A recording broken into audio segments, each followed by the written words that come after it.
మూవీలో రోల్ గాని, main banner మీద అక్కడ మెయిన్ క్యారెక్టర్స్ ఏవైతే ఫ్రంట్ ఇచ్చి, వెనకాల అక్కడ మీది హైలైట్ బొమ్మలాగా పెట్టారో, సో ఆ క్యారెక్టర్ గాని, లేకపోతే దాంట్లో అవకాశం సమంత ప్రొడ్యూస్ చేసిన మూవీలో ఎలా వచ్చింది అసలు అవకాశం? వాళ్ళు డైరెక్ట్గా ప్రొడక్షన్ నుంచే మేనేజర్ గారు కాల్ చేశారమ్మా.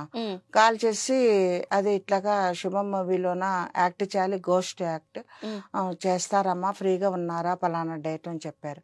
ఫస్ట్ ఒక రోజు చేశారు. తర్వాత వాళ్ళు సెకండ్ డే థర్డ్ డే అడిగారు కానీ నేను ఫ్రీగా లేను.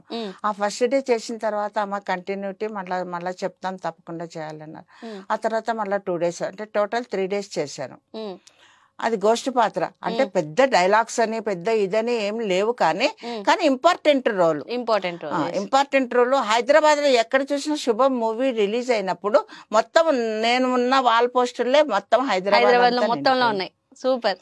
ఏమనిపించింది అప్పుడు? అది ఫస్ట్ టైం ఒకసారి చిట్టి పొట్టి మూవీ అని చెప్పని అది మూవీ రిలీజ్ అయినప్పుడు అలాగే చిట్టి పొట్టి మూవీ పోస్టర్స్ వేశారు.